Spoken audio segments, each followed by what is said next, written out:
So good evening to all of you. आप सभी का आपके अपने यूट्यूब चैनल एग्ज़ाम की में स्वागत है। जैसे कि हम लोग कर्व पढ़ रहे थे, कर्व में हम लोग ने angular method of setting out of simple curve देखा था। तो इसमें हम लोगों ने तीन मेथड पढ़े थे, Rankine's method, two theodolite method and tacheometric method. तो रैंकाइंस और टू थियोडोलाइट मेथड को हम लोग ने प्रीवियस लेक्चर में देख लिया है। आज हम लोग देखेंगे थर्ड मेथड, जो कि अपना है टेक्योमेट्रिक मेथड।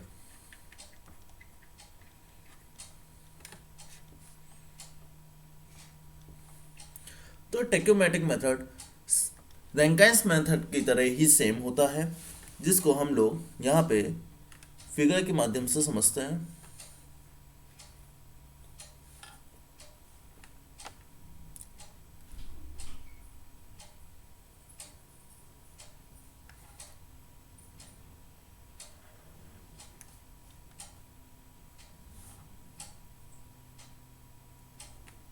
कुछ इस प्रकार का हमारा कर्व बनता है।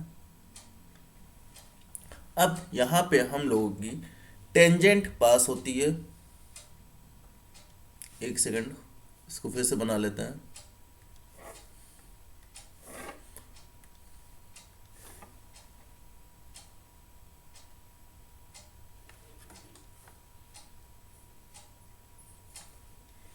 इस टेंजेंट का हम लोग पॉइंट T1 बोलते हैं। अब हम लोग कर्व पे तीन पॉइंट को चूज करते हैं, ए, बी और यहाँ पे कोई पॉइंट ले लेते हैं सी। अब इन ए बी सी पॉइंट को हम लोग सबकॉर्ड ड्रॉ करते हैं। इससे पहले भी हम लोग ने रैंकाइंस मेथड में ये स्टेप्स फॉलो किए थे। जी, अब T1 से C तक की जो अपनी लॉन्ग कॉर्ड है,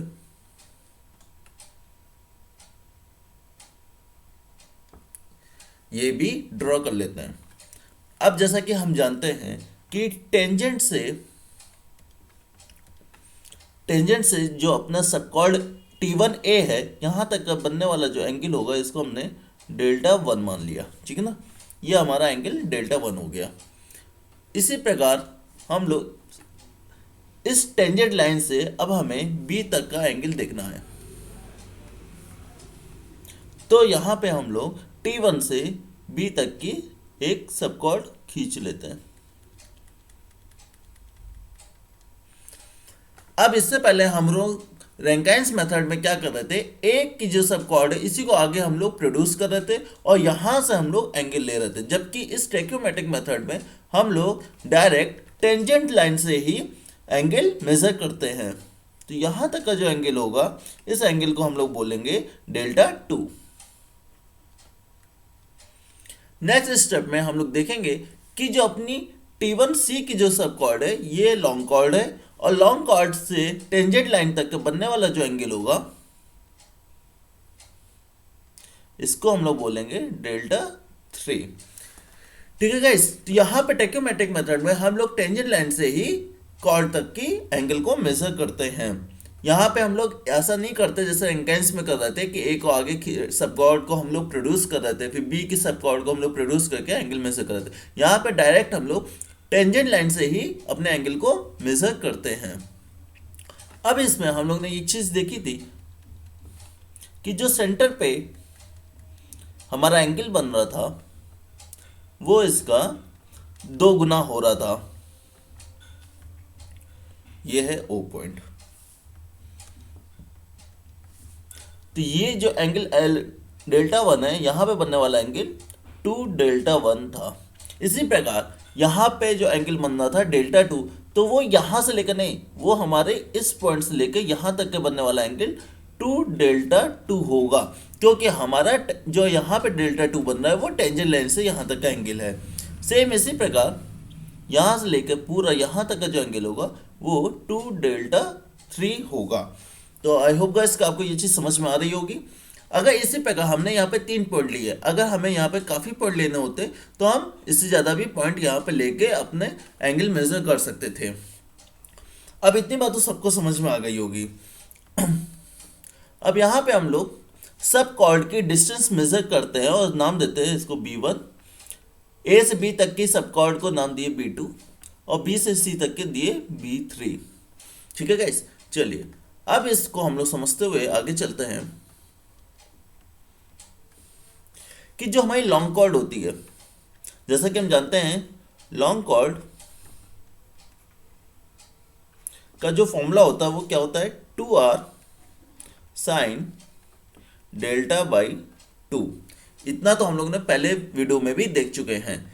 अब यहाँ पे अगर हम ट्रायंगल की बात करें, इन ट्रायंगल T1O A में, तो ट्रायंगल T1O A में, तो यहाँ पे जो एंगल हमारा आएगा वो होगा T1A equal to 2r sine, और डेल्टा की जगह क्या रखेंगे, 2 डेल्टा 1, 2 डेल्टा 1 बाई 2, 2 से 2 गया तो ये निकल का आया 2r साइन डेल्टा 1। और T1A क्या है, T1A यहाँ पे हमने B1 माना है, तो T1A की जगह पे हम लोग B1 लिख सकते हैं। तो इस प्रकार हमारी B1 की वैल्यू यहां से निकल के आएगी। सेम इसी प्रकार हम लोग ट्रायंगल ले लेंगे T1OB, और T1OB से हम लोग सिमिलरली B2 की वैल्यू निकालेंगे। या ट्रायंगल हम लोग लें, हाँ ट्रायंगल T1O में, T1OB में हम लोग निकालेंगे, तो सेम इसी तरह हमें B2 की वैल्यू पता चलेगी, T1B equal to 2r sine delta 2। Same B3 में T1C 2r साइन डेल्टा 3। तो इसी से सिमिलरली अगर हमें Bn निकालना हो, Bn, तो Bn क्या निकल जाएगा, 2r साइन डेल्टा n। तो ये तो गाइस सबको समझ में आ गया होगा कि Bn की वैल्यू हमारी निकल जाएगी 2r साइन डेल्टा n। अब ये तो सबको समझ में आ गया। अगर हमको यहाँ पे स्टाफ इंटरसेप्ट निकालना हो कि पहले हम लोग A पॉइंट पे देखे स्टाफ, फिर B पे देखे और फिर C पे देखे, तो स्टाफ इंटरसेप्ट निकालने के लिए स्टाफ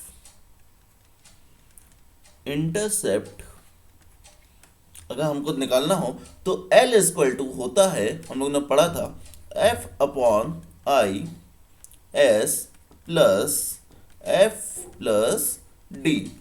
याद होगा सबको क्या था कि L equal to KS plus C। ये तो सबको याद होगा ना, L equal to KS plus C, जहाँ पे K हमारा होता था मल्टीप्लाइंग कांस्टेंट और C होता था एडिटिव कांस्टेंट। तो इस प्रकार हमने F क्या होता है, यहाँ पे F है फोकल लेंथ, I है नंबर्स और D है आपका डायमीटर, S क्या है स्टाफ का इंटरसेप्ट। तो ये हमारा केस है जब हम लोगों का लाइन ऑफ साइट हॉरिजॉन्टल होगी। When line of site horizontal, अगर हमारी लाइन ऑफ साइट इंक्लाइंड होगी तब उस केस में हम लोग L की वैल्यू रखते हैं, L equal to F upon I S cos square theta plus F plus D cos theta. ये किस केस में, जब हमारी लाइन ऑफ साइट इंक्लाइंड होती है, when line of site is inclined. तो ट्रैक्योमेट्रिक सर्वे में हमें बस इतना ही देखना था। बाकी ये मेथड जो ऐसा है ये बहुत मोस्ट इंपॉर्टेंट मेथड में नहीं आता है। अगर हमसे पेपर में पूछेगा तो वो रैंकाइंस मेथड ही पूछता है ज़्यादातर, लेकिन फिर भी ट्रैक्योमेट्रिक मेथड आपको समझ में आना चाहिए कि कैसे होता है, इसलिए मैंने आपको ये चीज़ समझा दी है। अब बात आती है कि ट्रांजिशन कर्व की। इसमें हम लोग देखते हैं ट्रांजिशन कर्व क्या होता है।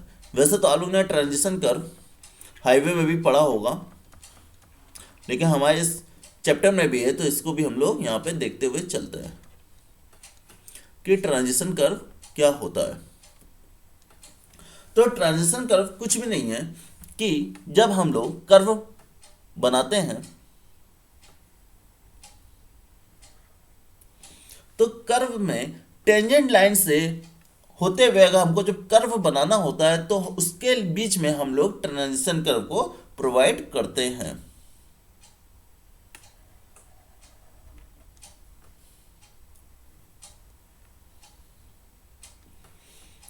कुछ इस प्रकार कि स्ट्रेट लाइन से होते हुए हमें कर्व तो को मिलाने वाली जो रेखा होती है, इसी को हम लोग ट्रांजिशन कर्व बोलते हैं। यही है हमारा ट्रांजिशन कर्व। ठीक है, यहाँ पे जो रेडियस होती है स्ट्रेट लाइन की, जो रेडियस है ये कितनी होती है, ये इन्फिनिटी होती है। रेडियस यहाँ पे स्ट्रेट लाइन की इन्फिनिटी होती है, जबकि कर्व में आके जो रेडियस है वो आर के इक्वल हो जाती है। ठीक है guys?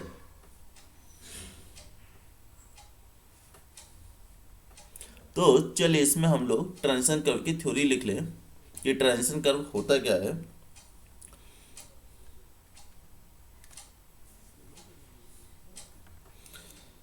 जैसा कि हम जानते हैं कि when a vehicles move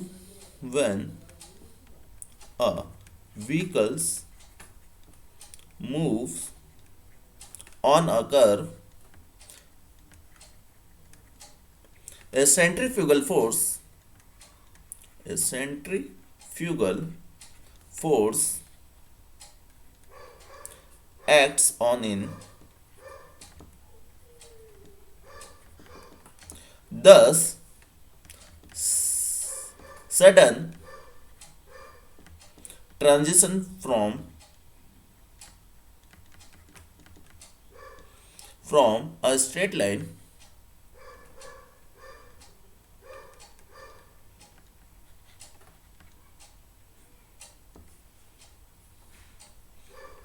straight line बोलिए या स्ट्रेट पाथ बोल लीजिए, straight path to a circular curve of radius r will introduce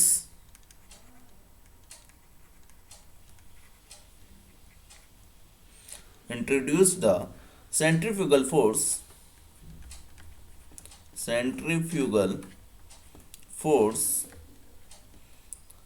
suddenly, hence तो इससे क्या होगा, अगर सेंट्रीफ्यूगल फोर्स जनरेट होगा तो इससे हमें क्या लगेगा, शॉक लगेगा। Hence sudden lateral shock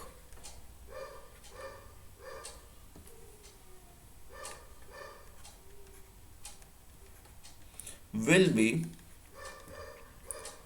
felt by the passenger।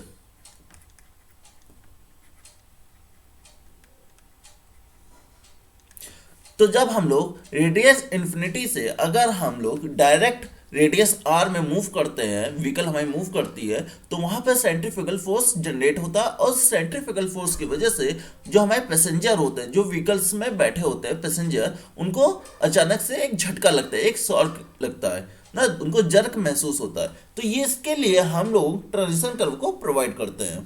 तो इसमें लिखें to avoid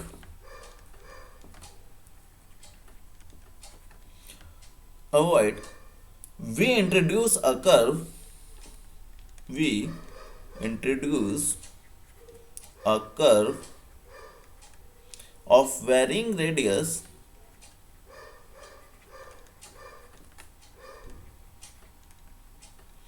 between a straight path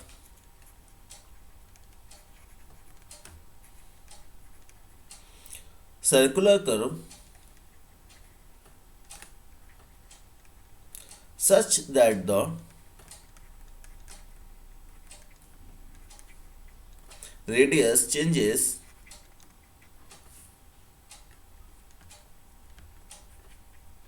from infinity to from infinity to a radius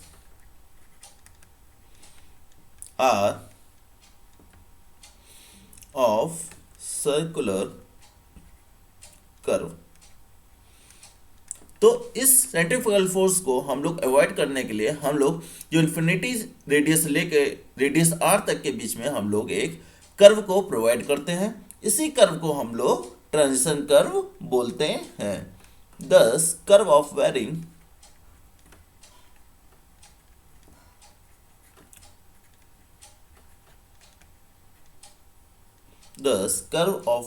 radius is called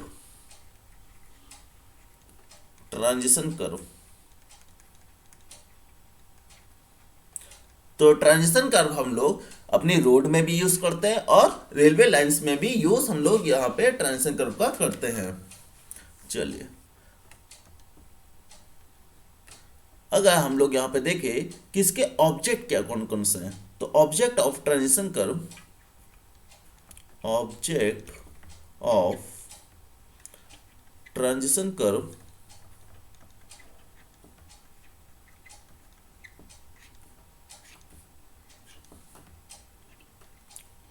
तो फर्स्ट ऑब्जेक्ट है हमारा कि जो भी हम लोग सुपर एलिवेशन प्रोवाइड करते हैं वो हम लोग जीरो से लेके टेंजेंट पॉइंट के जीरो से हम लोग प्रोवाइड करते हैं एक स्पेसिफिक अमाउंट पे सर्कुलर कर्व पे। तो ऑब्जेक्ट है टू प्रोवाइड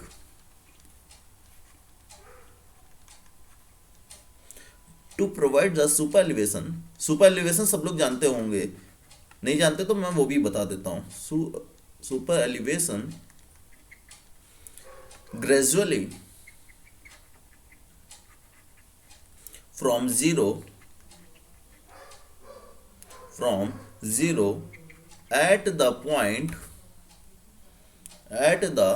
tangent point से at the tangent point to the specific amount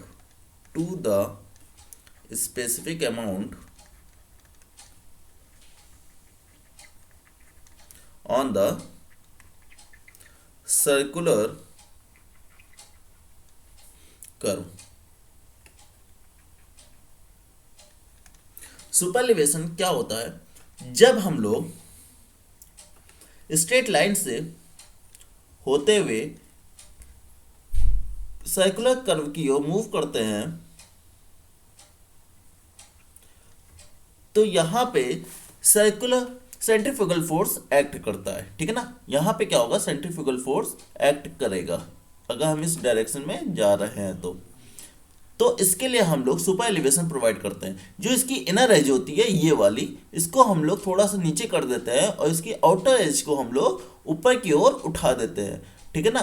तो जो गाड़ी होती है हमारी वो बिना पलटे बिना ओवरटर्न किए आसानी से यहाँ पे मूव करके मुड़ जाती है, इसी को हम लोग सुपर एलिवेशन बोलते हैं। नेक्स्ट लिखते हैं the radius of curvature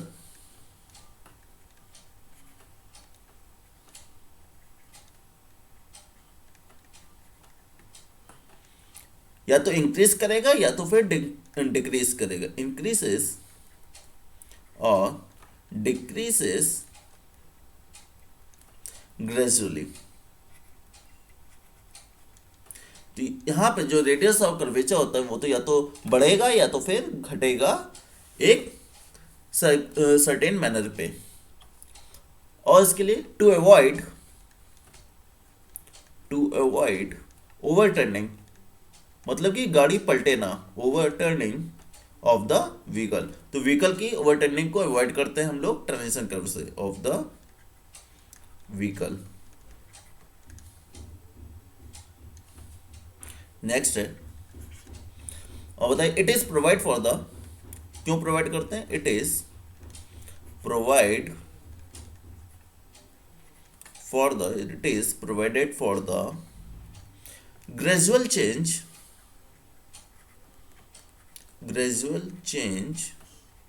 in super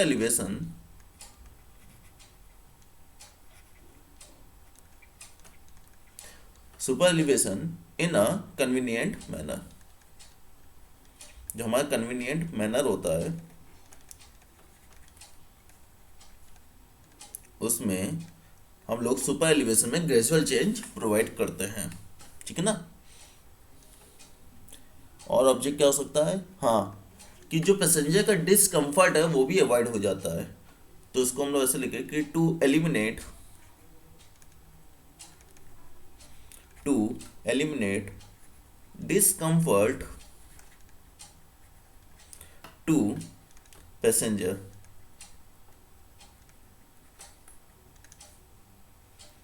and next and last होगा कि टू एलिमिनेट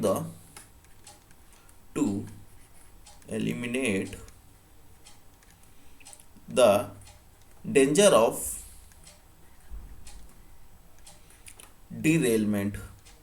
जब हम लोग इसका यूज करते हैं रेलवे लाइंस में तो जो रेल का डीरेलमेंट होता है उससे भी हम लोग इसको प्रोवाइड करके एलिमिनेट कर देते हैं।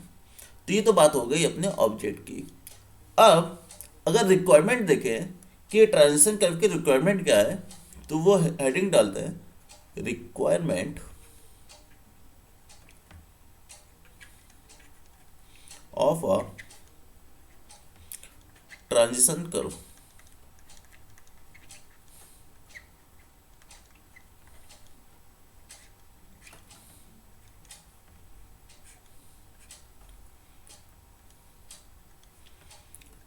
तो ट्रांजिशन कर्व को हम लोग क्यों प्रोवाइड करते हैं, तो जानते हैं कि जो सर्कुलर कर्व के साथ टेंजेंशियली जब हम लोग इसको ओरिजिनेट करते हैं तो वहां पे हमें ट्रांजिशन कर्व की जरूरत होती है।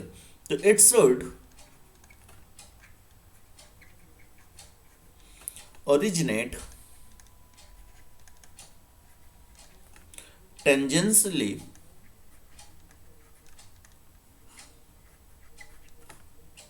with the circular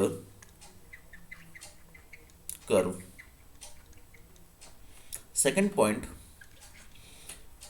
कि जब हम लोग इन्फिनाइट से रेडियस आर की तरफ जाते हैं तो वहां पे हमको ट्रांजिशन कर्व प्रोवाइड करना होता है। तो इसको ऐसे लिखे its radius should be infinite at the origin पे कैसी होती है रेडियस इन्फिनाइट, क्योंकि स्ट्रेट पाथ आ रहा होता है at the origin.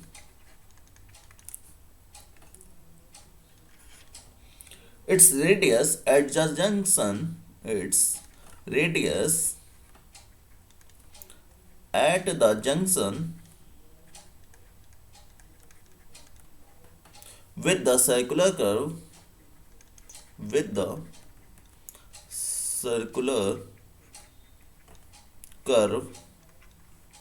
should be the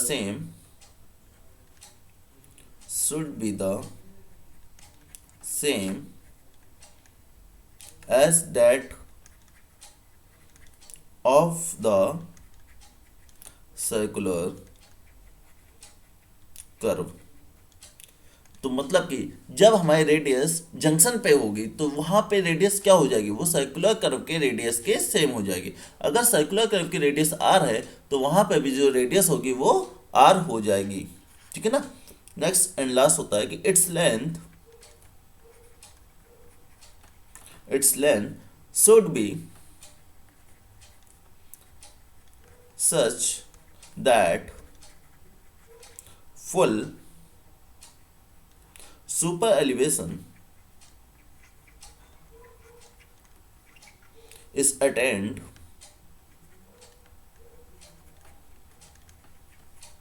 at that point।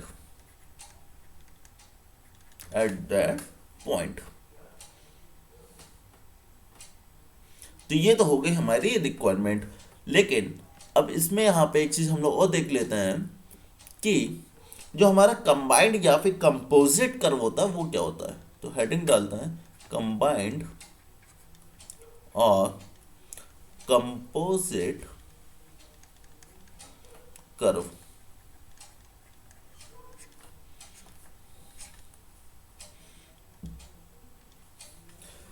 जब हमारा ट्रांजिशन कर्व सर्कुलर कर्व के दोनों साइड से, दोनों एंड से इंट्रोड्यूस कराते हैं, तो उस ट्रांजिशन कर्व को हम लोग कंबाइंड या फिर कंपोजिट कर्व कहते हैं। तो इसको लिखें, when transition curve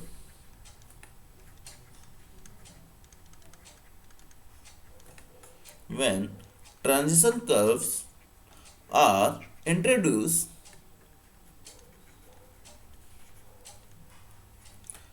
at the both ends of a circular curve,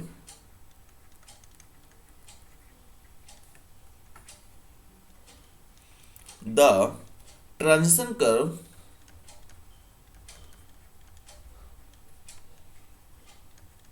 is known as a combined or composite curve. ठीक है गाइस, तो आपको ये चीज पता चल गई कि जब हम लोग कर्व के दोनों साइड से, दोनों एंड से जब हम लोग ट्रांजिशन कर्व को प्रोवाइड करते हैं, तो उस ट्रांजिशन कर्व को हम लोग कंबाइंड या फिर कंपोजिट कर्व भी बोलते हैं। तो आई होप गाइस कि आपको ट्रांजिशन कर्व क्या होता है और इसका ऑब्जेक्ट कौन कौन से, रिक्वायरमेंट क्या है और क्यों हम लोग ट्रांजिशन कर्व प्रोवाइड करते हैं, यह आपको अच्छे से समझ में आ गया होगा। और जो हमारा लास्ट मेथड था एंगुलर मेथड का, टेक्योमेट्रिक मेथड भी आपको अच्छे से समझ में आया होगा। तो अगर गाइस आपको ये वीडियो अच्छा लगा हो तो लाइक करिए और कमेंट करिए और अपने दोस्तों के साथ शेयर करिए। अगर आप हमारे चैनल में नए हैं तो इसे सब्सक्राइब करना ना भूलें। जय हिंद, जय भारत।